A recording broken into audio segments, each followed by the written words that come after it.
Hello and welcome to Whisky Wednesdays. It is episode 4. Today we actually have a guest and I'm very excited. The real Lachy McAllister of GG Easy fame. Lachy, thank you very much for giving me firstly some bitters, but more so some time as well to be here and have a chat to us. It's good to have you, man. Oh, thanks for having me. I'm excited. I haven't talked about alcohol in a little while now, so I'm eager. Oh man, it has been pretty sad times, hasn't it, lately? It has been pretty, yeah. But It's hard to, I think one of the hardest things a lot of people deal with in these times is you feel bad for your own situations, but because everyone's in that situation, you don't ever want to be selfish, so everyone's just trying to do the best they can, I think. Yeah, all these things that would normally set me off and I'd get mad about stuff, but I'm like, actually, probably there's a lot going okay. I get to do my Whisky Wednesdays every week, so life can't be too bad. So you just keep going. But yeah, if anyone doesn't know Lachy, I think that's bullshit. Maybe people, if by chance you're one of the 3 people who find this on YouTube in the next 6 months, Lachy, GG Easy, a great gaming bar in Melbourne that we all love to go to, and we'll be going to again soon, I'm very, very sure. But what is your background in alcohol, I guess? Because I've never asked this, right? I turn up and you talk to me about whiskey and you know more than I do, so I'm like, this guy knows his shit. But what is sort of your background? Well, I guess also you come generally during busy events and stuff, so that probably makes it And I'm harder. also drunk, so, there's only so much we can achieve in the short amount of drunken time, but yeah. Well, actually, we've talked about this numerous times, but you just don't remember. No, my background started bartending I'm from WA, so started bartending just at pub, cocktail bar, nightclubby sort of generic things when I was 18. Yep. Started glassing, as you do, as I was at university studying.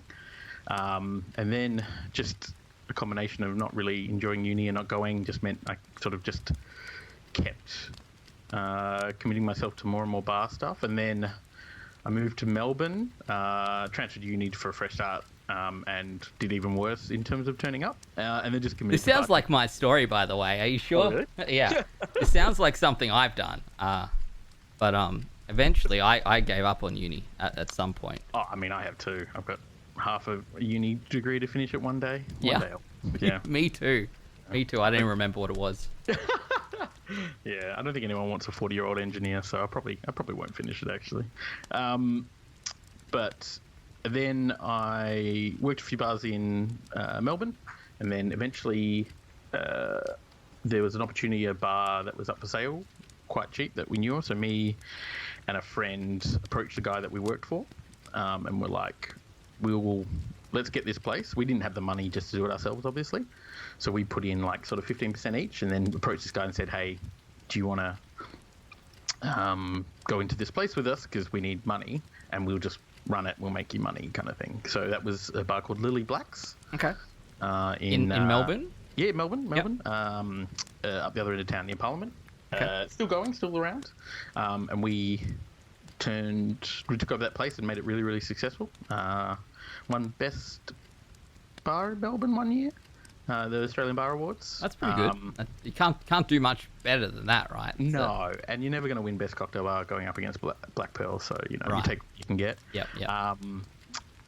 So that, and then opened next one I opened was called Mr. Wow's Emporium, another bar in Collingwood.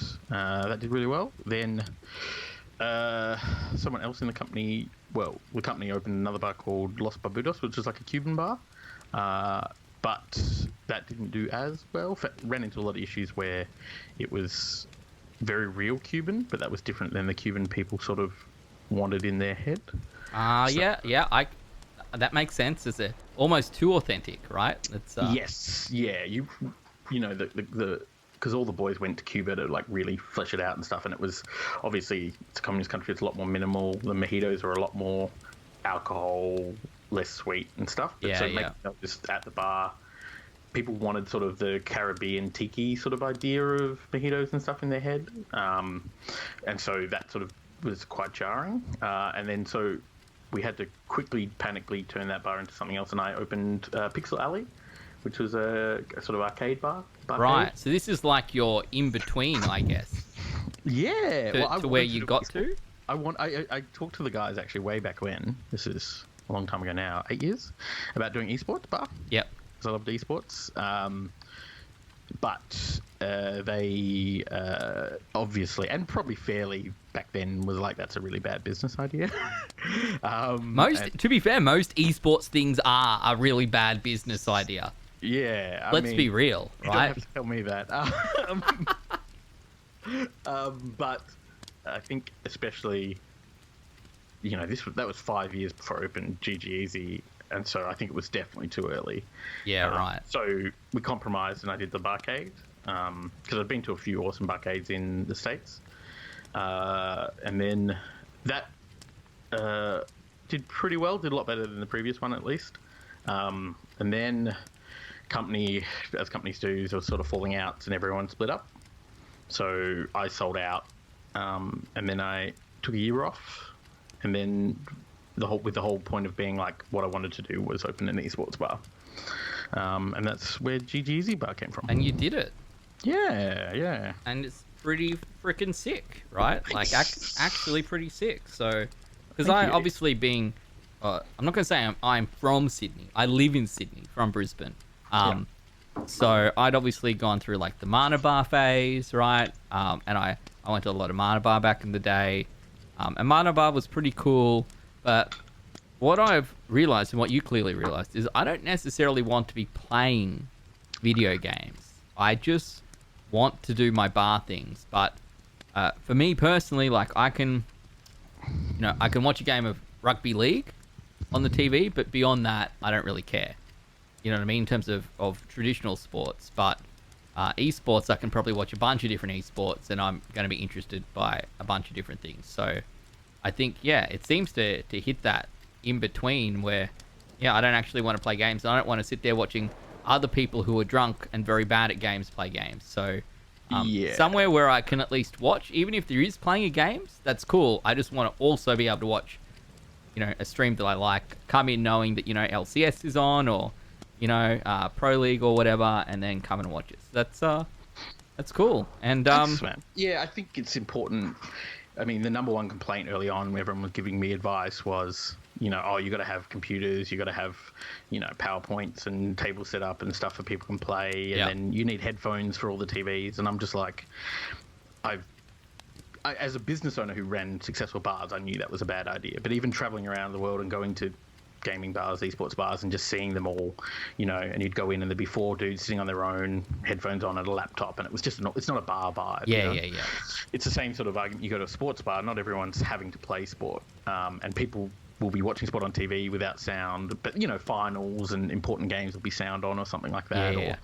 And I think understanding that there's a separation between you have to sacrifice amenities in a bar. Like, if you go to a sports bar, it's not going to have all the good amenities that you have at home, but you're sacrificing a bit of that for atmosphere and being with other people and sharing that sort of experience. Yeah. And I think people struggle who don't work or run bars sort of really struggled with that, but I think most of them have come around. So I guess it depends the background you come from, right? So I think you're fortunate that you come from a bar background, but you also like esports as opposed to coming in either like maybe from like an esports background and trying to team up with someone who does bars. I don't know like what the alternative would be, but anyway. That's a really accurate point. I think a lot of times I went to gaming bars, particularly in the States, I guess, but or esports bars, a lot of the time it felt like they had very limited bar experience. So it was like, I'm a dev or I've been involved with games or something, and I've opened a bar because I like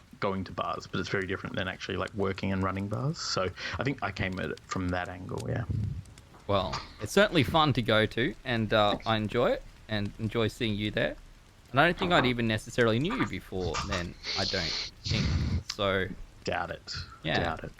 Not being from Melbourne, not having the joys of the other guys in the chat coming to your other stuff. But it's cool to be there, and it's good to have you here because you know more about, I think, all of the alcohols, probably. I hope so. Than I do.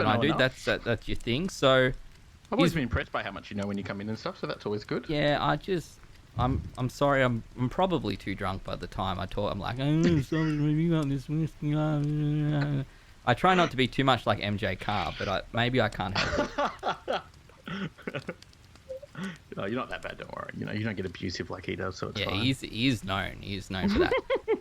So, is whiskey your what is your main spirit? Is it whiskey? Is it Probably. what would you say? Yeah. I love the romance of some of the more, like, I'm always more intrigued once something's less known, I guess, a bit of a sucker. So, like, I love learning about mezcal and sake because it's less known, but whiskey's always going to be my number one love, I think, yeah.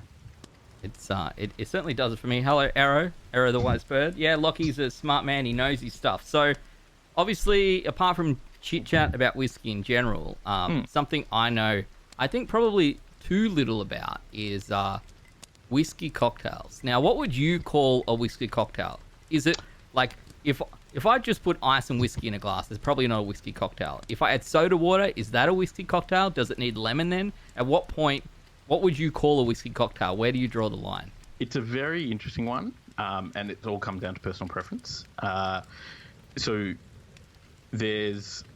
I tend to go for the 3 ingredients thing because it's a weird thing when people are like, can I have, a screwdriver? It's like you just want a vodka orange, like it's, I think 3 ingredients is that point where you're sort of mixing something rather than just adding spirit and then masking it with a liquid that's more palatable to most people. So it's not a mixer necessarily. Is that what we're saying? Yeah, that's kind of where I put it. And I know it's sort of arbitrary, especially like a whiskey highball. I feel like it's a cocktail, but I feel like a whiskey highball is a. I feel like anything maybe where it's like the sum of the parts as opposed to one thing making another thing, easier to drink. I think. I think that's it. Like cocktails, there's 2 schools of thoughts in cocktails where you're taking good ingredients or like okay ingredients and making something great, or you're taking the best ingredients and making something amazing. They're the 2 sort of schools of thought around it. But I think once I really like your sort of analogy of when you're just sort of watering something down to dilute it rather than trying to emphasize it. I think that's a good distinction. Yeah. Yeah, and this is where I struggle, right? Because I'm like, I really like the taste of whiskey, so I want something that emphasizes that taste. So that's why I like highballs. In the same way that you kind of, when you add water to whiskey, you can taste other things that maybe you don't otherwise taste in the whiskey. And I think there's a similar thing there. The Japanese obviously, like there's obviously a very big difference between a shitty whiskey and some soda water, and then like some good whiskey with some high quality soda, and I don't know, they go and they're smashing like mint leaves in their hands or something with air so that, you know what I mean? Like I'm sure there's a bit to it there. Anyway, what I want to chat to you first about, I guess, is bitters, right? So you sent me these because you're actually the nicest guy in the world, and I have to pay you back at some point. I don't know how, but we'll work it out. No stress. What are bitters, right? Because particularly in Australia, right? I think everyone in Australia grows up drinking lemon lime bitters. Seems to be a very Australian thing. Every time we have people from overseas at events and stuff, they've never had a lemon lime bitters before, and they're like, what is this sort of thing? So I know what bitters is in that sense, and I know what it is. Like I could go and buy bitters, but what do you put into a bitters? What makes a bitters, and why is it relevant to cocktails? Yeah, it's one of those things. Australia is actually the number 1 importer of Angostura bitters because we are, as you said, the only country that really has lemon lime bitters as a thing. Which is an amazing drink, by the way. I'm a very big fan. It's a great drink. It's really solid, and it's a good entryway for a lot of people. As you said, like we don't actually have too many iconic sort of drinks, so it's a good one to give to guests and stuff. Hey, this is a thing we do, and people almost always love it. Like it's a good drink. Yeah. So I have to convince people that their children can drink it. Yes, yeah. The people who complain it's alcoholic. It's like there's so little alcohol in these 2 dashes of Angostura. But anyway. Yeah. Anyway, sorry. Keep going. Tell me your story. So bitters is sort of, I like to think of them as sort of the spice rack of alcohol. Right. Where you have a spice rack at home for cooking and you just sort of go, oh, this needs a little bit of thyme, maybe a little bit of salt, a bit of paprika. It's a way of adding a certain flavor or spice to a dish to sort of just add a little bit on top. Often also based around sort of smell. Bitters, I think, is a way of doing that really easily, where you have this high alcohol content and really over potable sort of product. So it's like really intense flavor. So you can add a few drops of it Yep. to something to give something a flavor without having to add a ton more alcohol or something. So it's just, I like to think of it like So a they little are spice blend. alcoholic, obviously, Yes, right? they're generally always sort of 50-60%. What is they it? can be more. Why are they alcoholic? Is it a thing that like it's just a process that you make it, or the thing that you have to add it to? It's the process of making it in that you steep flavors in alcohol, and the alcohol is Right. quite good at drawing it out. While if you did it in water, it would go off. Like if you could do a syrup, I mean, you could do a sugar syrup, but again, that would still go off. Or Right, you so steep it's- something in water. Okay, so in the same way that like they say 60%, for your hand sanitizer is good. 60% for your bitters is good because it stops it from going off because of the alcohol. Am I just making Yeah. that up? I don't know. Like, It definitely stops it going out, but also it's a alcohol is also good at getting flavors out of things. If you put Right. stuff in alcohol, it's quite good at sort of pulling flavors out. I've got a cup here that's got ice in it that's melting because I wanted to make this thing. So I'm gonna get you to help me make a Sure. thingo as I tip this water out because I didn't want to leave. I also have an awful lot of what you would call orange peel, but probably not done correctly. I would suspect because for me, this is probably the more difficult part of the process for me. So if you were to make a lemon lime bitters, key ingredients: whiskey, sugar, or sugar syrup. Old fashioned or lemon lime bitters? Sorry, old fashioned. Gonna make an old fashioned. Going off So the you're deep not end. making that for kids, are you? No wonder they enjoy it so much. Gonna make an old fashioned. Whiskey, normally bourbon. Is that just a where it came from thing that it's normally bourbon, or is it a Say rye whiskey. yeah? Because rye was quite common back in the day, but bourbon's fine. It's generally, because it was popular in America, it's generally rye whiskey. Yep. You might see Canadian whiskey written on cocktail sheets, but that generally just means rye So whiskey. so like literally as opposed to rye bourbon, like rye whiskey because there is a different bourbon and like Tennessee whiskey, right? Where bourbon is obviously not necessarily rye, normally corn or something, Yeah, and so then it can't be rye bourbon because Yep. it has to be at least 51% corn to be considered a bourbon. and then Tennessee whiskey is whiskey, but then put through like some sort of charcoal. What is it? yes. Like it's like a The charcoal filtering isn't necessary. Like with Kentucky, it's more. It might not be in a certain region or the certain specifics to be called a bourbon. A lot of the time, it's a bourbon in everything but name. Yep. But Tennessee, when you're calling it Tennessee whiskey, there aren't the same rules on it as a bourbon. So it's, 'Cause it's bourbon- not those first fill oak barrels, and it doesn't have to be corn. It doesn't have to be. They generally are first fill a lot of the time, but not always. Yeah. Okay. Bourbon has to be first fill though, and that was because of I think the Coopers Union. They lobbied the government because they made all these barrels for the whiskey industry, and then they didn't have any more work because the whiskey industry were like, "Sweet, we'll just keep using the same barrels." So the Cooper industry lobbied That's a them good and said, scam, right? It's actually kind of set up the rest of the world. Yep. Because the whole rest of the world now gets bargains on ex-bourbon casks. Yep. Send them around the world. And it's probably a bunch of distilleries that wouldn't otherwise want to be buying barrels all the time can get Well, them they're on really the cheap. expensive to try and get. Yeah. So, because we managed to get an ex barrel, it was pretty tired. Back at Lily Black's to have a play around with some stuff. Yeah. And yeah, the price compared to try and buy a new barrel from a Cooper is just night and day. So yeah, A lot of money.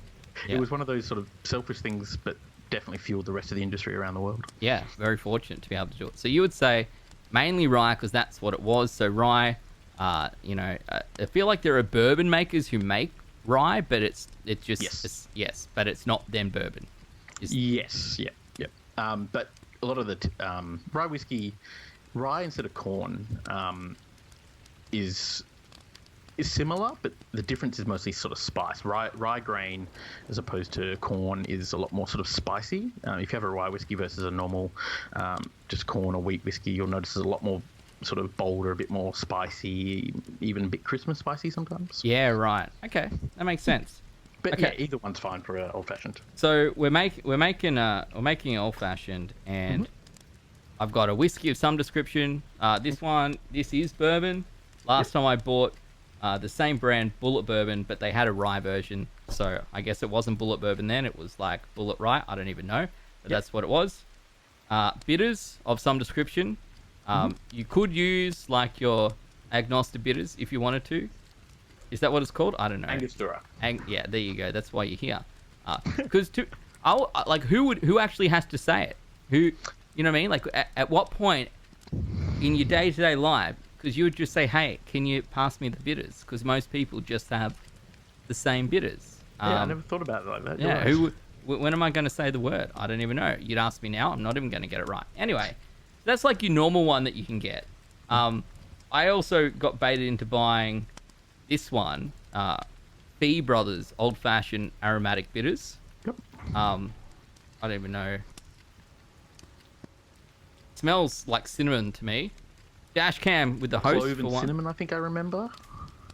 I haven't used it for a long time, but I think so, yeah. Natural spice extract, citrus oil. Flavouring. Yeah, there's a lot of very generic. I'm not 100% sure what's in that. From memory, Fee Brothers is quite processed and chemical. It's good. It's really popular, but a lot of the newer bitters companies are a lot more sort of small time and a lot more sort of natural ingredient sort of stuff. Look, Dashcam, all I'm going to say is that this one time Dashcam owners Oz host me, and that's like no one needs to know it was for one viewer. That's fine. It's that's the story in itself. Eric the Bird says, Lachy, what's your favorite whiskey? Like if you were cooking and having a whiskey at the same time, what would you have? My favourite whiskey is probably Hibiki 17, but I can't justify spending money on it anymore when I used to get it for sort of $70-$80 and now it's $200 or something. Ibiki 17, if you can get a bowl under $500, Lachy, you're doing well. Is it $500 now? Yes. And I think that's my probably difficult thing. I used to get all this stuff for under $100 sort of back thing. in the day, now, particularly if you did bars, right? But if you could, you're on this. No one even like. Yeah, no, exactly. And you can't get it. You can't get it anywhere. And if you can get it, it's probably $700 for a. My most annoyed story about that was I remember when we were trying to support a lot of the Tasmanian distilleries that were opening. Yes. So we approached them and we're like, hey, we want to commit to buying a bunch early just to help you out because, we're all about Australian spirits, yada, yada. And they were so grateful. One of the guys even came and did a talk at the bar. But then they took off. And so next time we try to order stuff, they're like, oh, no, it's all sold to China. And we're like, oh, okay. Welcome.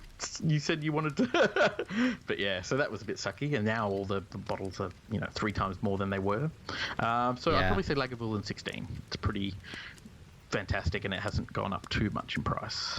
Yeah, we were actually having this conversation last week, me and MJ, one of the few viewers last week. And I always get frustrated because sometimes I'm sure you get a better deal than I do, obviously, but not much.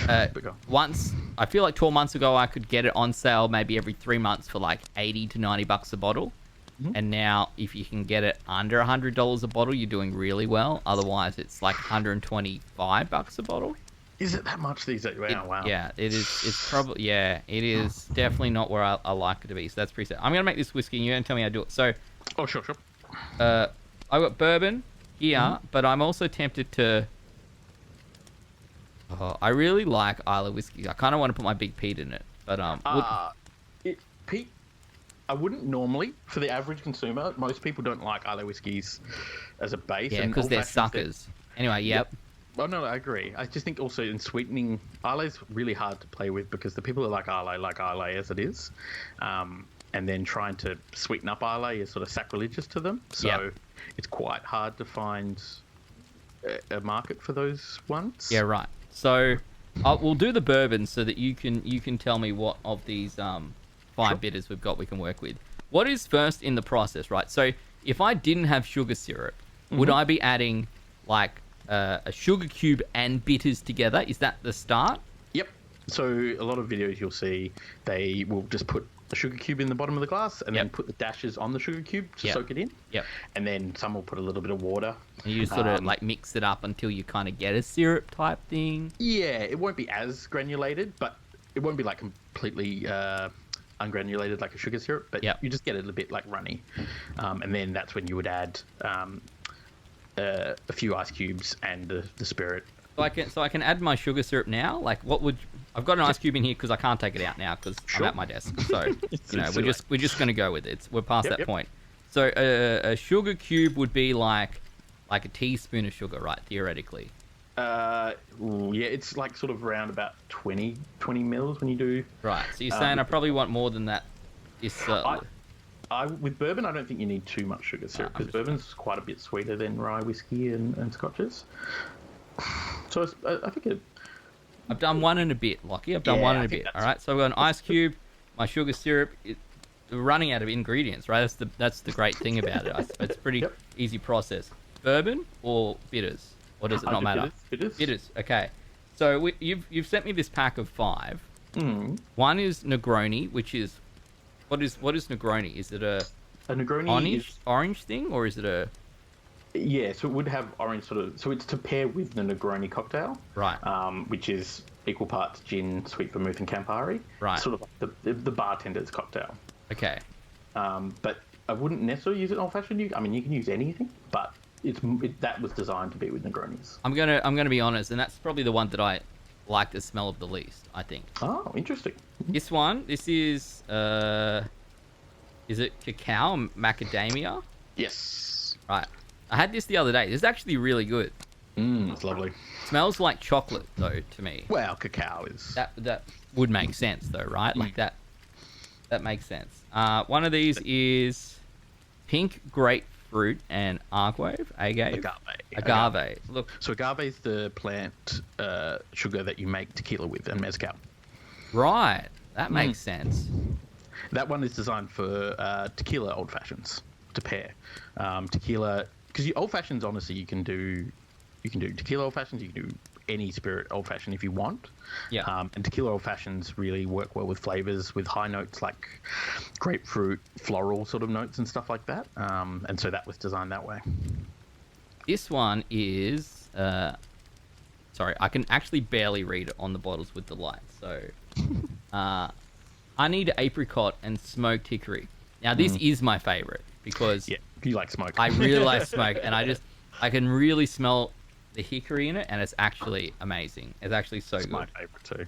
That goes well with bourbon, so definitely that's an option.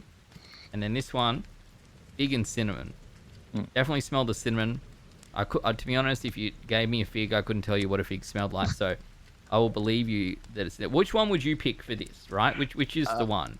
Either of the last two, I think, work really well. Alright. The fig and cinnamon's probably the householdy one. All right. Well, let's use this because I haven't used this yet, and I definitely haven't had 5 drinks already with the other one. Sure. So now from your thing said like 5. The came with a little booklet, like 5, 6 dashes. Does that? Yeah, Of I'd this? say 4 or 5, but because it's less sort of intense than some other bitters. So Yeah. Right. Yep.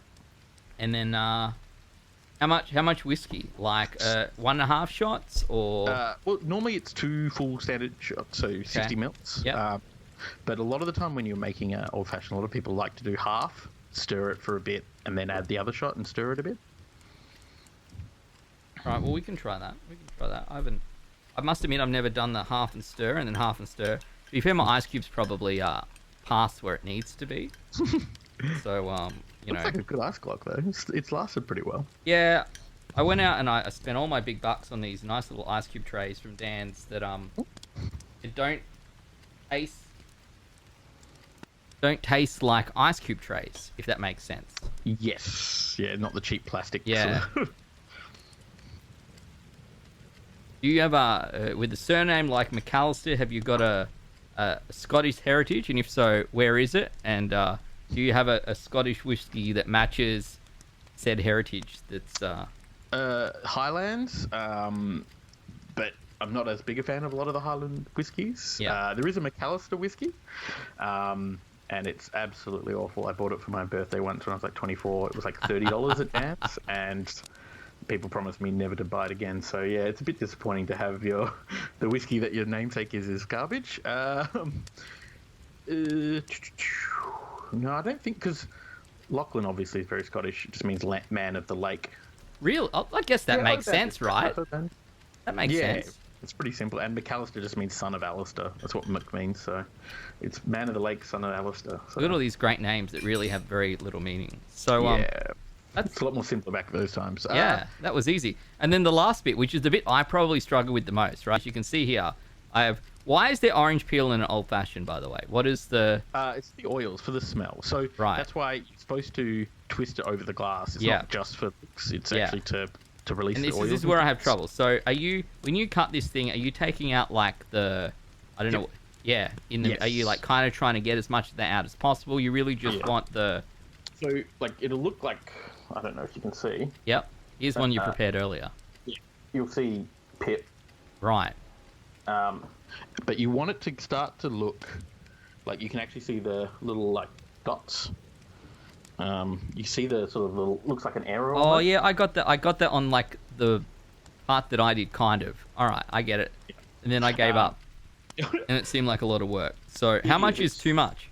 Is this this one too much? This pip is really bitter, so you're just trying to get it so it doesn't affect the drink. Yeah, and I'm literally just twisting this, right? Like you've got like one like this. Yeah. So I've just trimmed it into a line. Oh yeah. And then it's just sort of twist it on itself. Ah, yep. So yours is like much. Like that. Yeah, I getcha. So I'm probably not going to achieve that with mine because it's already done. I'm trying to get oil out of it, but it doesn't seem to be. And then I'm just going to throw it in. I'm sure you're supposed to do these ones and around the thing right, but you know. Can you tell that I have never worked in a bar, Lachy? No. Give it away. It's and it smells like now orange, but tastes like an old fashioned that needs a little bit more ice. Oh, okay, cool. Yeah. Well, then maybe just stir it a little, get a little bit more watered down. But the thing is, a good thing in old fashioned, if it's a little bit under diluted, you can just sit and wait a little. Yeah, it'll get there. So what would you? So this is like I think you're probably your very stock standard. Like if you were to make a whiskey cocktail, this is probably I think the one that most people know. Yes. The thing is though, there's I think some mistakes with that in that a lot of the people who ask the kind of people who like old fashions will just ask for an old fashioned. Yeah. A lot of the people will come to the bar and go, I want a whiskey cocktail. Sort of either just starting to get into whiskey or they want to try and like whiskey. So I think sometimes, as good as old fashions are, it's quite confronting if you don't already like whiskey. But whiskey cocktails are kind of hard because it's always sort of been, particularly Scotch cocktails, have always been like this sort of sacred cow where it's sort of a no-go zone by a lot of sort of people. A Scotch cocktail has been. Is that what you said? Yeah, Scotch has always sort of been pretty sacrosanct in terms of you don't use Scotch for cocktails, particularly single malts and stuff like that. So in the classic cocktail books, there's not many Scotch cocktails. Right. The most iconic ones probably, especially shaken, is like not many. Blood and Sand is probably one of the most known ones, which is Scotch, cherry brandy, sweet vermouth, and orange juice shaken up. But then most of the other ones are stirred cocktails like old fashions. You know, Rob Roy, which is just a Manhattan, but instead of rye whiskey, you use Scotch. Mm-hmm. Hence the Rob Roy name. And then a lot of the others, cocktails, classics are sort of just rye whiskey or bourbon cocktails, and sometimes you can substitute Scotch whiskey. But there isn't too many. It's a lot more common these days, but back in the day it definitely wasn't. That's interesting to me, right? Because if you look at Japanese whiskey, like the Japanese bar scene is like, I feel very different to a lot of other bar scenes. They're very much about, like, I guess similar to Australia, a lot about cocktails and things like that. If all of like the Suntory whiskeys, I feel like they all try and they want you to try it by itself, and they want you to try it as a highball as well. And I would think that there would be a lot of Scotch whiskies where they're probably like, we don't really want you mixing this Scotch with soda water, for example. Yes, they're a lot more traditionalist. Like, if you've met the distillers, they're kind of exactly what you would expect old Scottish to be.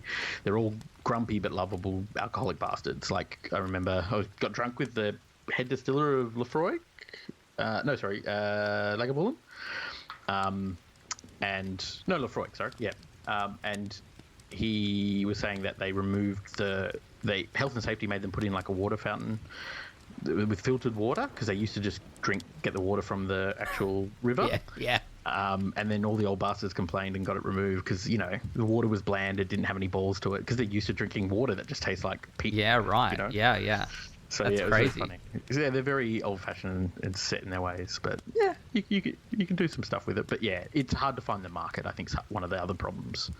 Because a lot of, as you said, like a lot of Islay whiskey drinkers or Scotch drinkers will go, no, this is what I want. I want it like this, neat, or maybe an ice cube and stuff. So convincing them to put something they really like into a cocktail, it's a hard sell.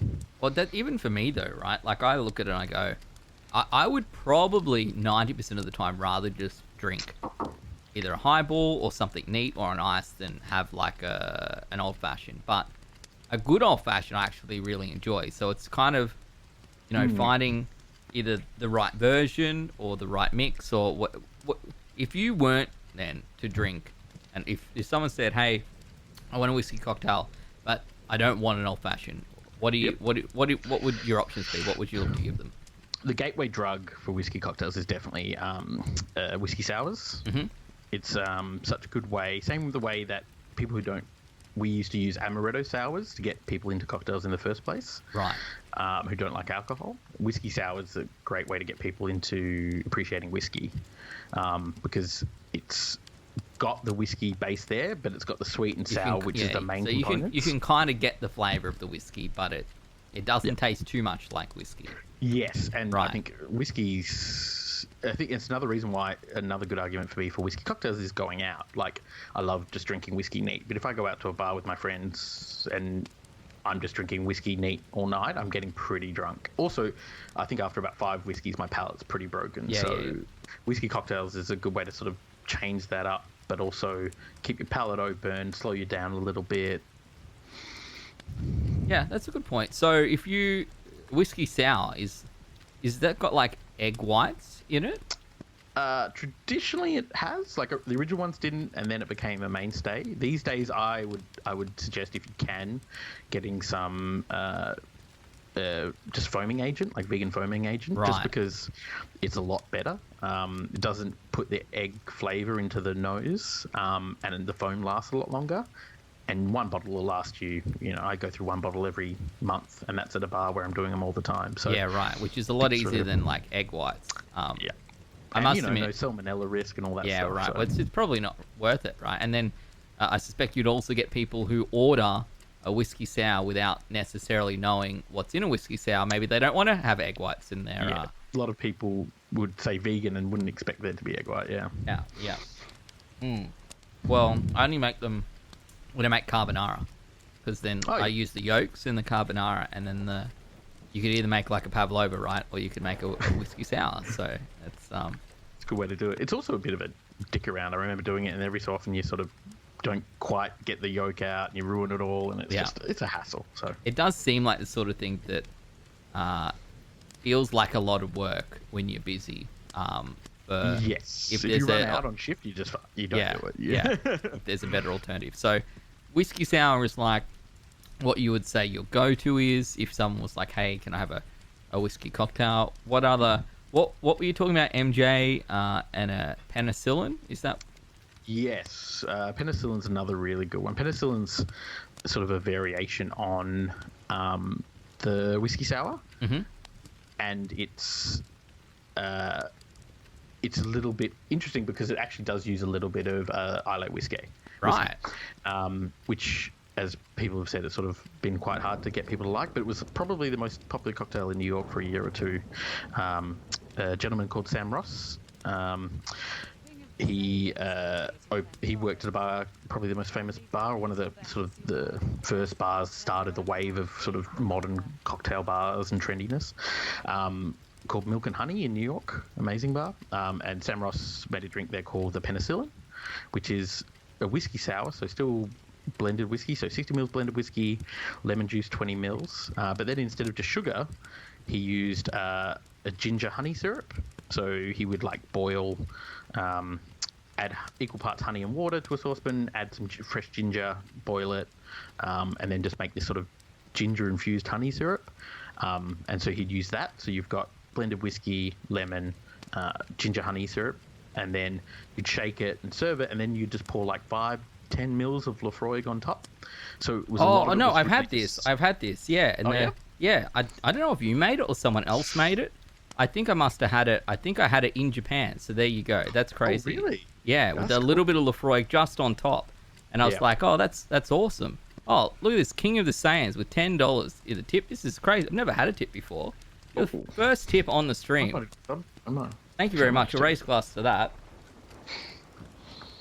I don't even know what to do with money. I'm not sure if there was a message on it because I couldn't hear it, which is great. It's a good thing. So if you had a message, type it in and I'll say it. But yeah, that's how we work. Real.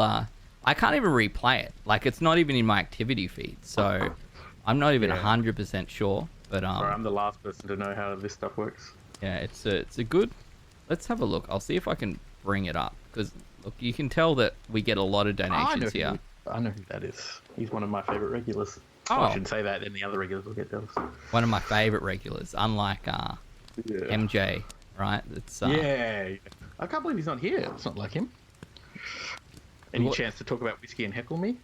Let's see. It was in the chat. I think he just saying I love Lachy GG Easy forever. Oh, well, that is very nice. Sweet. That's very sweet. Yeah, that is very cool. I'm just trying to work out how I can see my recent events. I only donated because I love the best bartender ever, GG Easy forever. I'll replay it so I don't miss it. And there you go. You didn't just tip again, did you? No, it's just me re-thinking it. Oh, well, nice. There you go. We know what we're doing here. It's okay. Thank you very much. It's very kind. I will commit to spending that 10 USD at GG Easy Bar when I'm there next. There you go. Fair enough. I'll take that. We'll use it. I'm sure we can find something to spend it on. I'm sure it won't be a problem. Old-fashioned. It works out fine. Yeah, deal. Yeah, very much appreciate it. Thank you very much. Yeah, so there you go. I didn't think I'd ever had a penicillin before. It sounds like quite an intricate process to make. Not too bad. Not compared to, I mean, especially some bartenders these days do some pretty, I mean, and myself included back in the day, did some pretty batshit things. So as things go, just making one thing you can make in a saucepan pretty easily is not too crazy. Like I remember did a cognac, goose fat, fat wash. And then I tried to age stuff in uranium crystal, and people have done some disastrous, well, good and bad. That's crazy. That is crazy.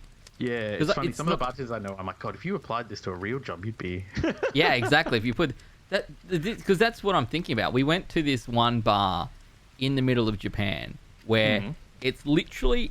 the best way to describe it would be like, I don't know, like I don't want to reference Harry Potter, but it's kind of like this dude's just got like literally 50 jars of different sizes on the bar.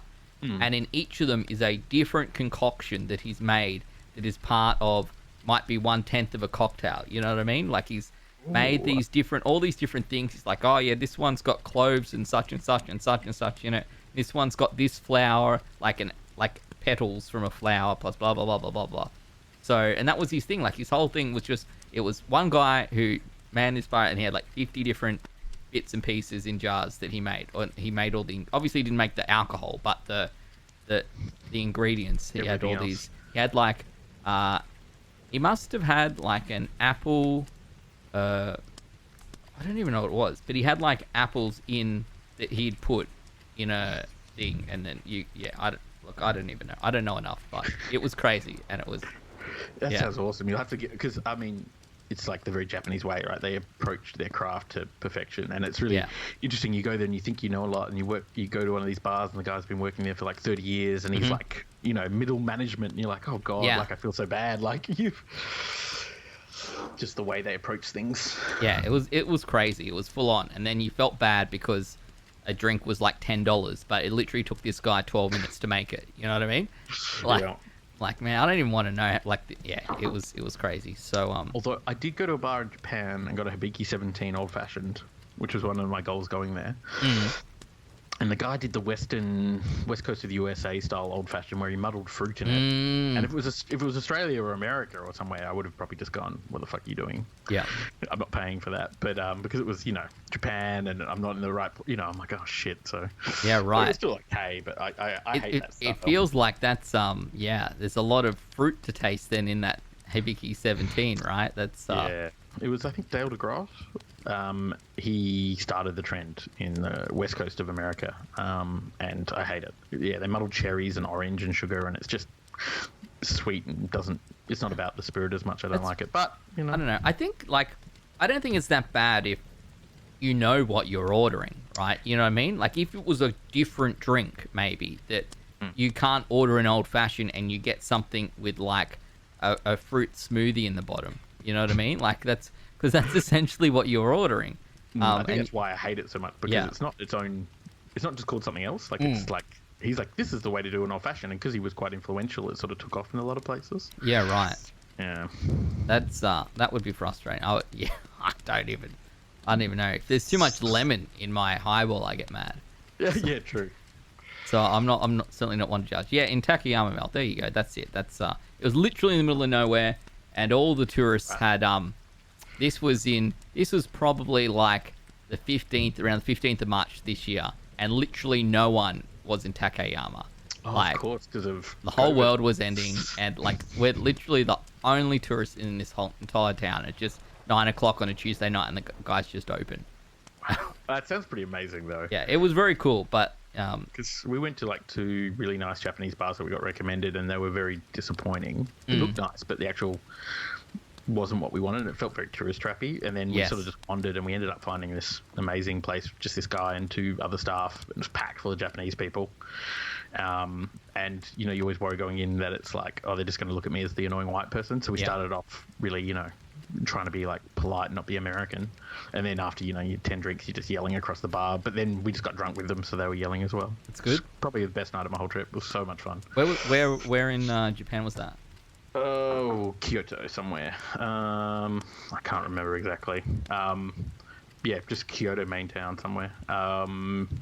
Near the main station, just a few blocks off. And the guy obviously was good at hospitality, because he was like, and my wife says I got suckered because he was like, "Oh, are you here with the WWE for wrestling?"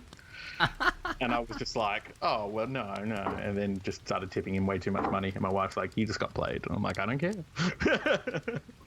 Got him hard. That's a good point, right? So, before I think we started doing like the YouTube VOD part, you were talking about how sake is like your other thing. Mm-hmm. Can we talk about that? Because I don't know very much about sake, right? So, sake, as you said before, it's more brewed. It's not distilled. It's like a beer, as opposed to Also, I think the most interesting thing about sake is the way it's come about. The enzyme used to start the sort of process is found in the human mouth, right?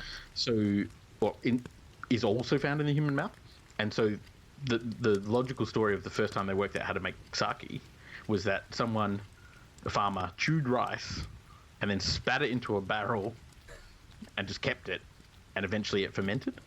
Right. And so that's like the only way they think, and it's just like the weirdest story. So like at some point, this guy opened his semi-chewed rice barrel and was like, "Hey, it's kind of a bit funky, but this is kind of nice." So it's a really strange sort of origin. Do you watch anime at all? A little bit. Have you watched Your Name? Have you seen that movie? No, I've been meaning to. It's quite sad. But there is a point in it where the girl makes like. It must be like a thing where you chew the rice and you spit it into the thing and you seal it up, and it's like an offering or something. Oh. And then the dude he drinks it later. He drinks her sake that she made. It was kind of, I don't even know.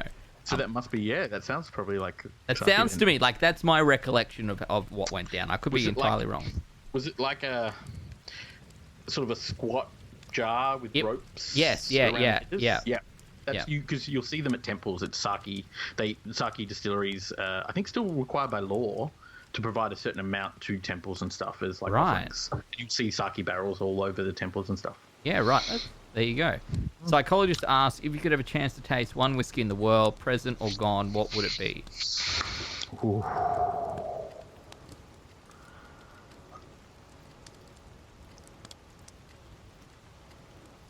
That's a very good question. Because I don't know what my answer would be. I think I would probably want to try. I wouldn't go for like the best whiskey in the world. No. I would want to try like a very old version of a whiskey that I like, and so I could compare a whiskey made 50 years ago, right, to the same whiskey made now, and what is the difference between how it used to taste and what it tastes like in 2020. Yeah, I think I'm in a similar boat. For me, probably Sazerac white rye whiskey, because Sazerac's again one of my favorites. Yeah, or some of the pre-prohibition stuff, because prohibition obviously killed a lot of the whiskeys. So Yeah, I'd love to have tried some of what they would have tasted like originally.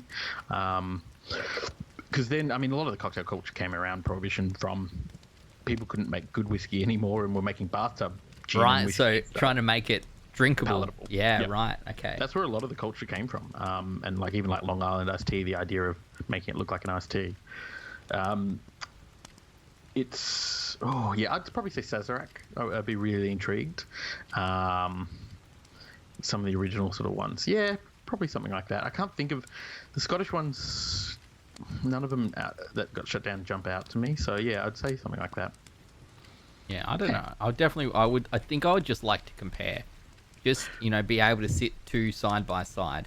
Because I could go out and say, Yeah. I really like Japanese whiskey. I want to try, the whatever the highest rated Yamazaki or Hakushu is or something. Because I probably would have said Hibiki 30, but I tried that. Disappointing? No, I loved it. Oh, okay. But it's also really almost too easy to drink. You know what I mean? Like it's... Yeah. Like That's one of the problems, I guess, with Japanese whiskey sometimes. It's lost that sort of... even like... And I know people give Johnny Walker a bit of a whatever. But even Blue Label is almost too easy to drink. Yeah, Blue Label's very nothingy. Yeah.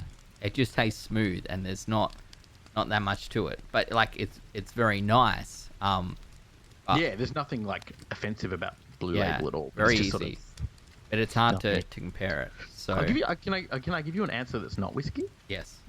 Because for me, So I used to, I don't know whether you know this. So I was called Mr. Bitters. That's where the name came from. Makes sense, right? It's Yeah.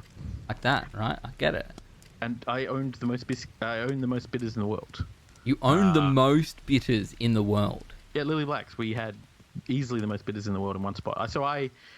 Before bitters was massively a thing, I got into it, and I'd approach random companies in the States or bars that we knew around the world and be like, hey, I work in a bar. Can I pay you money to collect bitters from your local area, and then you send them to me and stuff? So I sort of collected all these bitters, and eventually I ended up having sort of hundreds and hundreds of them.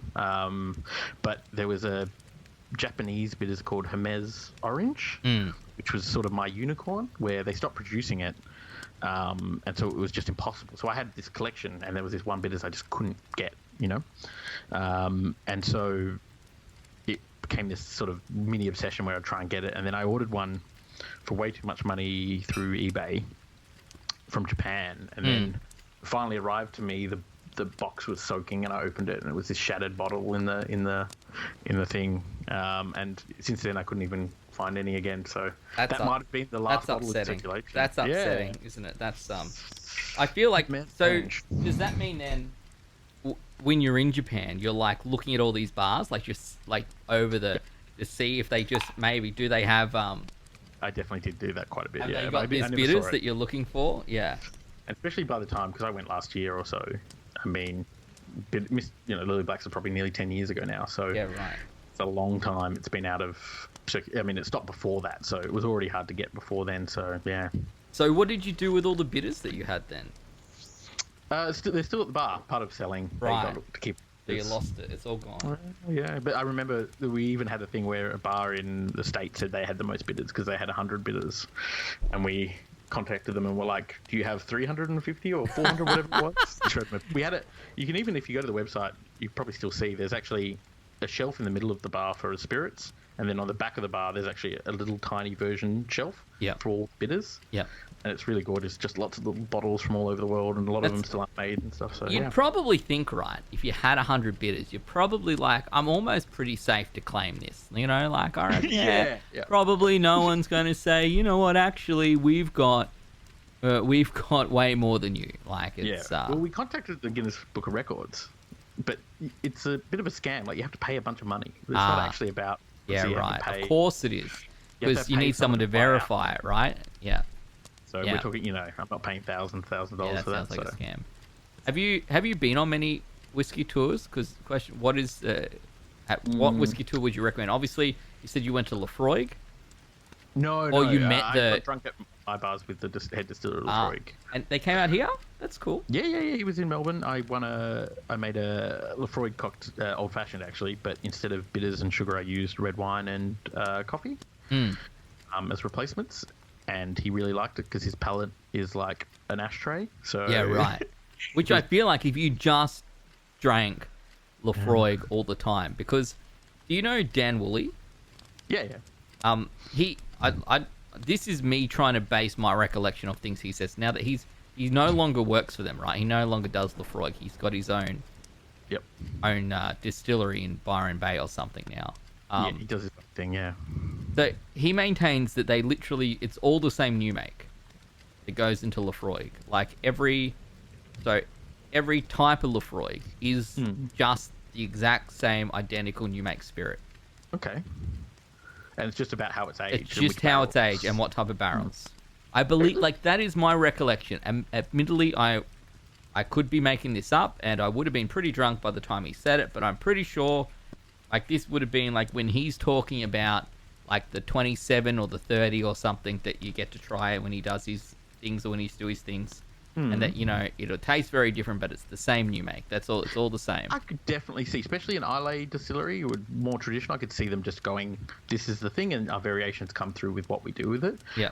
That if I would definitely, I think that's probably likely. Yeah. I mean, you've got to remember that single malts also still only make up less than 10% of whiskies. Like a lot. It's a lot more. Oh, sorry, Scotch. It's a lot more blended. You know. Yeah. So Right. Single malts are from a more traditional sort of attitude and stuff like that. Especially, I mean, Islay's are the most traditional. Yeah. Well, I guess there's only so much you can do when it just tastes like peat. You know what I mean? Like, that's the thing. And again, to me, it's just such a different culture to Japan, where literally they might have 10 different stills that are all got different designs. Yep. And they just trying to get a slightly different taste out of each of them. All right. So I'm gonna And it affects it a lot. before I say, hey, I've taken too much of your time, I will finish off with your sake story, because we didn't really, sure, never really yeah. got it. So it's brewed, and it comes down to like the polish of the rice, and like the grains of rice are polished by what? By water, or by how does it? Do you even know how it works? I don't know how the polish. I think it's just. I don't know if it's water. I wouldn't think so, because you think that would start to activate. Yeah, right. it, So but- it's like a way that it's like moved around, kind of I'm thing. trying to, because if you mill it, you're cracking it, so it's probably not milling, because the definitions of sake in terms of like the highest grade, like Junmai Daiginju or Daiginju, is that you have to have at least 50% of the rice has to be from a certain area and a certain type of rice, but then also you have to polish 50% of it off. In that, the idea is the best starch is the one in the middle of the rice. Right. Yeah. So if you're using all of the rice, you're getting a lot of the rougher starches is the idea. So the more you polish off, the better the quality of the spirit you're getting. But obviously, it's a lot more wasteful. Like if you're polishing off 50% of the rice, you're literally halving the amount of rice you're using. Which is kind of an expensive way to do it, and probably time consuming as well, right? Yeah, it's also the way a lot of the Australian distilleries sort of made their mark, and a lot of the argument that they make why they've made such popular whiskies is they use brewers' wheat instead of distillers' wheat, which is they get a less alcohol yield per amount of grain that they use. Right. But it's like a richer flavour.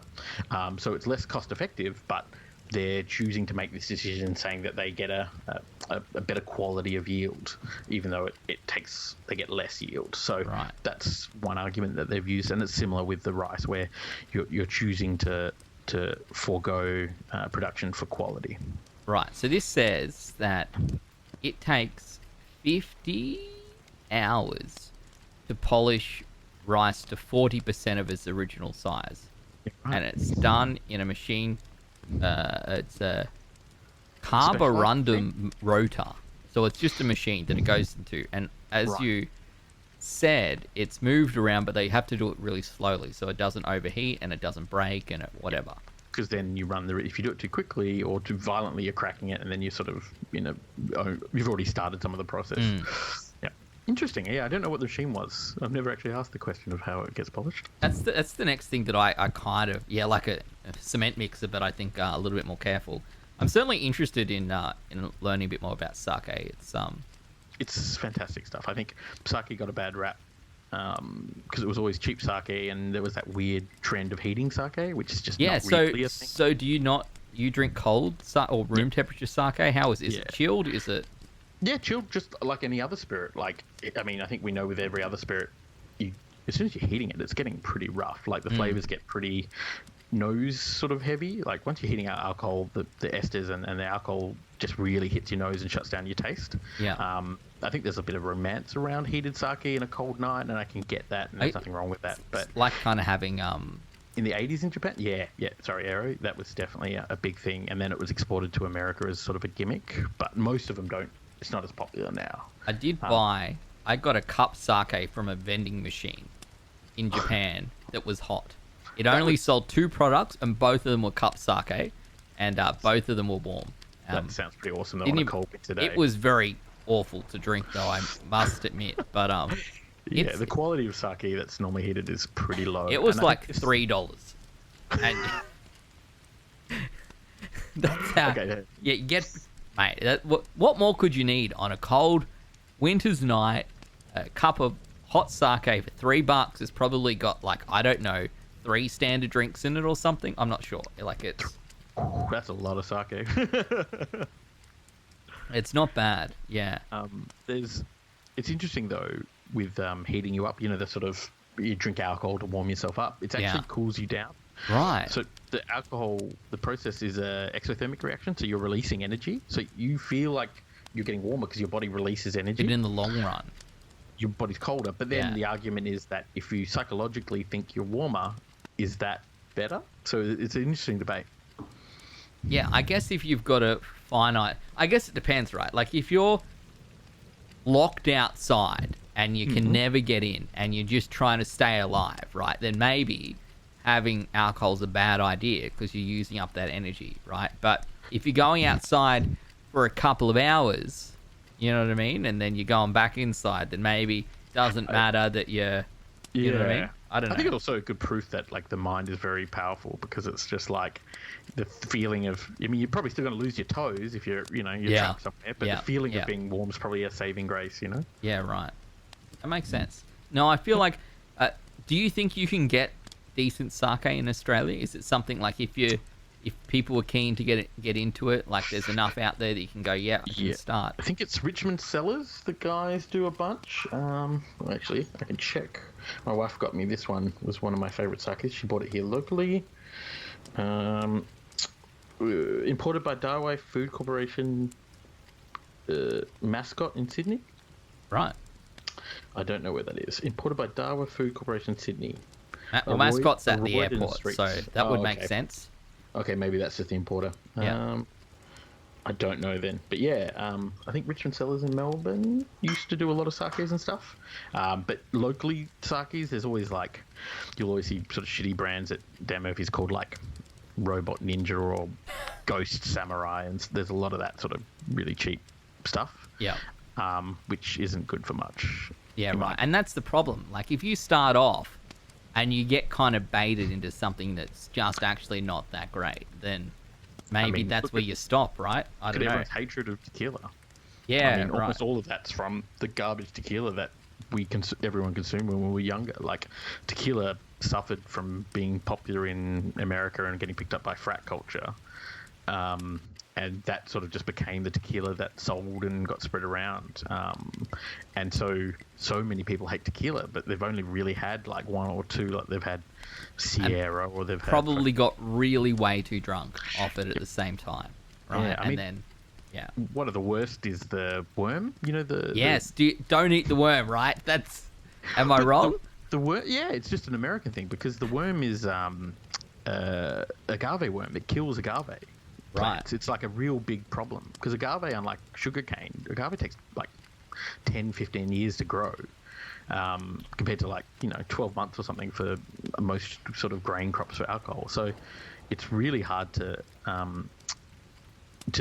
like. There's no agave distiller would be like, yeah, this is really cool. Let's put this worm in our thing because one, you wouldn't want to have the worm and tell people that you do. Yeah, right. And two, you would hate that thing. But it just became this sort of weird American gimmick where people thought it was cool, and then it just sort of stuck. And here we are. Here we are now. No, I feel like sake is definitely my next thing that I want to give a burl, but Sure. if you open a bowl of sake, how long does it last? Do you need to? You definitely need to chill it, and I don't think it lasts. It definitely isn't like a spirit where you can just leave it in a cupboard or leave it in the fridge for a while. That's the kicker. A week or two for me. So you need to work through it. You don't just open it and then 12 months later have another one. It's Yes, yeah. It's not, and I think it's also hard because you want to get a good one, but once you open it, you've got to consume it. So yeah, that's the real problem. That's hard enough with whiskey to work through it, let alone a bottle of sake that you have to do in a couple of weeks. But I guess you work through it. I think as long as above 20%, it'll last, but it won't be the same. It'll definitely age weirdly and oxidize. Right. That makes sense. Have you heard of either of those sakes in chat? I think I've heard. I haven't heard. Takacho? Sure. Let me Google, see if I've seen the logo. What's it? Jumai Ginju. Is it not Jumai Daginju? No. Lovely label, though. There's a thing you can do. No, I haven't seen that. It sounds really interesting. I've got an image on my Instagram somewhere. It's pretty common these days now, I think, in Japan, but you can go to the sake bars where you can drink all you want. Right. And you just pay a certain fee, and obviously it's not designed for alcoholic fat Scotsman bar owners. So it's a pretty good deal where you sort of pay $20. Yeah. And then you just drink for free for sort of 5 hours. Yeah, and just go in. My most favourite experience in the world. It's just give it all a bell. Giant fridge just full of all these amazing sakes, and just spend nothing. It's great. That does actually sound the dream. I feel like sake is definitely going to be my next. Sweet. Yeah. I'll get you into mezcal too. If you like smoky whiskies, there's definitely some room for mezcal. Yeah. There's a lot of nice smoky mezcals. It's not quite the same sort of peat smoke. It's often more like a meat smoke taste. But there's some interesting stuff. And not every mezcal has smoke, but that's what got me into cider, by the way, was that you could get like a really dry cider. You know what I mean? And it was like something that you go, I don't know where else you can get this flavor for something. Like what can I, you know what I mean? It's kind of like, I assume that if you smoked a cigar or something, you might get that same sort of thing. But if you're not smoking a cigar, which I'm not, then maybe, that was a way to try this sort of thing. So yeah, I don't even know what mezcal is. So there you go. I've never tried. Do you want to know? Yeah. Well, we're here to learn. Mezcal is... So tequila and mezcal are the exact same thing. So basically spirit made from agave plant. Right. Except tequila is like champagne or like bourbon. From a it has to be 100% blue agave, which is a particular type of agave. Right. So it has to be 100% from blue agave, and it has to be from a certain regions in Mexico. Right. There you go. Which is interesting because some people like noms and things that sort of define things can be really good. You consistently get a certain product and you know what you're getting, but it can be limiting in that a lot of the nicest agave-based spirits I've had in the last few years have all been mezcals because they have a lot more scope to try different things. And there's people in Australia have just recently started importing wild mezcal, where it's people actually from a lot of these country towns in rural Mexico who literally go and harvest wild agave, and it's sort of like looking at rooftop honeys and stuff like that, as opposed to red gum honey or something, where you've got this real good mix of different flavors and things going on, and it's very real and tasty, but maybe a little bit rougher and less optimized, if that makes sense, but really lovely stuff. That's cool. That does sound interesting. Yeah, I kind of feel like it's quite often you do get pigeonholed, right, by these restrictions, which are obviously there for specific intentions. Either that's protecting, the type of spirit it is, or as you said before, hey, well, the guys make the barrels. They want to sell more barrels, so sorry guys, you can only use it once, right? So it makes sense, one end of it or another. Yeah. So is there, before we finish this up, because I'm conscious that we're working through a bit of time here, what are your bits of whiskey knowledge that you would want to share? What are the things that like get you the most, that you talk to people about whiskey? What is it that if you wanted people to know things about whiskey, what would you tell them? Does that make sense of a question? Like, I think that's a really good one. Because you work at a bar, right? You get hundreds and hundreds of people, thousands of people coming up asking for bits and pieces. What are the misconceptions or whatnot? I mean, Old Fashioned's definitely one in that. I think Mad Men had a real issue where, same with after James Bond movies, where people come in and ask for a shaken martini, where you're never going to do a fucking shaken martini, or you shouldn't really. And then Old Fashions, where people go, I want an Old Fashioned. But they're the kind of people who aren't going to like that drink, but they saw it, Don Draper or whatever, drink it, and that's the thing they're going to have. So trying to find a middle ground for them and have that conversation without sort of telling them you think that they're not going to like it and sort of undermining them is quite hard. That's sort of definitely a big misconception, I think. I think too many people who like whiskey try to force heavy whiskies on new people. Right. So you would say you wouldn't give a new person an Islay whiskey, but it took me a long time to get into whiskey. And there were lots that I didn't like. Like I drank Jameson, right? And I don't really like Jameson, I've now discovered. I just thought I didn't like whiskey. You know what I mean? And it was... There's a lot of that. It's so funny, isn't it? Where I think so many people's things are shaped by, I don't like whiskey because I had whiskey one time. Or I don't like gin because I drank my grandmother's Gordon, and Gordon's, pretty gross. And so there's this real sort of world of people hating a whole category for not understanding. Like, Japanese whiskeys are so different than Islay whiskeys, and trying to get someone to whiskey, I'm almost always going to try and I think that's one of the hard, annoying things about how expensive Japanese whiskey has gotten. It was always my sort of go-to, here, have a Japanese whiskey highball, or even that just a little bit diluted or something to get you into whiskey, was such a good way for me to get people into whiskey. And now it's so hard because it's like, even the default sort of not that great Japanese whiskeys are now sort of $60-$70. So which is insane, right? And even in Australia, it's worse. Like, there are some out there where you're like, that's a $10 bottle of whiskey in Japan, and it's like $80 here, and you go, wow. I thought, and some of the people who used to make not that great whiskey in Australia, who once Australian whiskey took off from Luck and Port Charlotte sort of thing, they then suddenly went, oh sweet, we can charge double for our whiskies. And I'm like, your whiskey's not very good, but now you're not charging 60, you're charging 100, 110, and it's just like, it's really hard. I'd love to stock more Australian whiskies, but I can't justify it. They are expensive, and half of them are 500 mils a bottle as well. I don't like that trend. But all the Lark stuff is all the stuff I got from Whiskey Club this month is 500 ml bottles. So it's how everyone does it. And a lot of beer.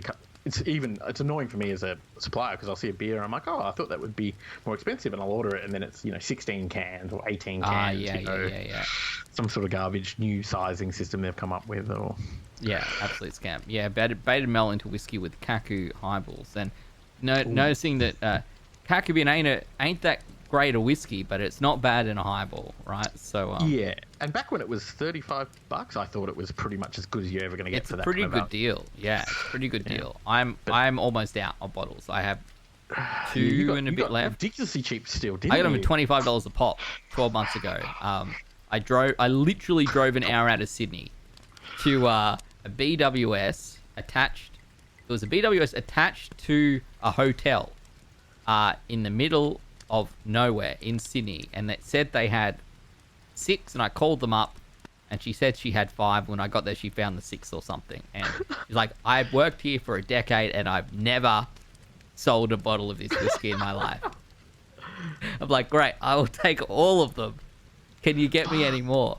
And that's I don't. They were 25. They were 25. They were on, because they go down, right? They go cheaper and cheaper and cheaper as they're trying to offload them.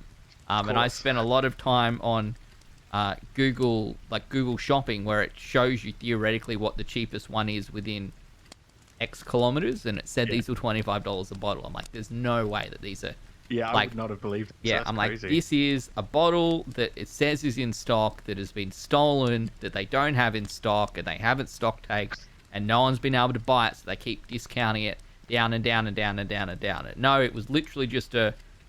It's not. I'm not going to say it's an outback part of Sydney, but it is a. I would say like a far more rural part of Sydney where literally no one cares about Japanese whiskey. Yeah, Even an hour out of Sydney. Yeah. Yeah, exactly. They just it looked old. It had dust all over it. It was on the top left corner of the farthest shelf in the thing. Yeah, and that's it. But I'm running out. We're almost gone. And I didn't even. They're about 100, aren't they now each? So yeah, I think you can find them for maybe 80, which is insane. I can actually buy them here where I live. There's a shop, a Korean store where I live that's selling them for $90 a pop. They also, by the way, sell 6 packs of height for $11 or $12. Or you can buy a carton for $38, I think. 38. Yeah. I bet you can't get a receipt. Yeah, well that's it, right? And they sell soju for like $6 a bottle. Yeah. I found a place in Melbourne when I first started that sold soju for, I think it was $6.50 or $7. And so I was like, sweet. And I bought like $1,000 worth. And then I was leaving. I'm like, can I get a receipt? And they're like, what? I'm like, oh, I need a receipt. And they're like, no, we don't. This isn't receipt price. And I'm like, excuse me? Like, you have to give me a receipt. They're like, no. Yeah. We'll have to redo the transaction. And then they put them to $10. And I'm like, oh, you fucks. Yep. There you go. But I can't just take $1,000 out of the till every month and tell the other people involved, oh, yeah, no, I swear I'm not stealing. I'm buying. Yeah, we got a bargain. No receipt soju. Yeah. Got a bargain on soju. Yeah. So I don't think you're going to get Kakabin anymore in Australia. I would normally bring it back from Japan, which seems like a waste, though, to bring like the most simple, boring whiskey that they sell back as part of your duty-free. Like the fancy one-offs and things, don't you? Yeah. So I've moved now to Toki or Toki or whatever you... I actually don't mind it. It's still hard to get.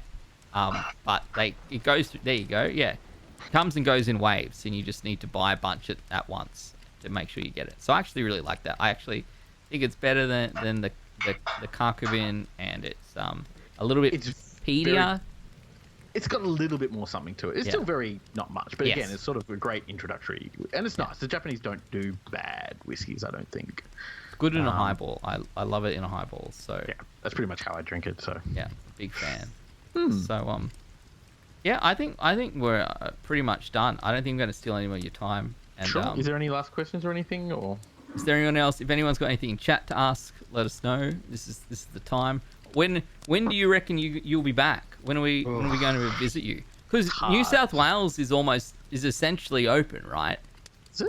Yeah, With the restrictions, or like you can. So it's back to 1 per 4 square meters, which sounds like we're open, but I guess also is if I can only fit 25 people in my bar, maybe I'm just not opening my bar, right? Which is sort of where because mine is 30 something, in a 150 capacity venue. Yeah.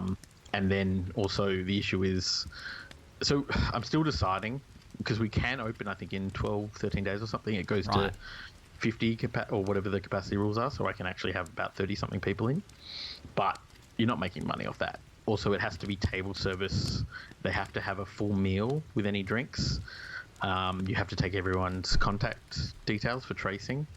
And there's a few other extra things you'll have to do. That's a lot of BS, isn't it? To make maybe not very much money.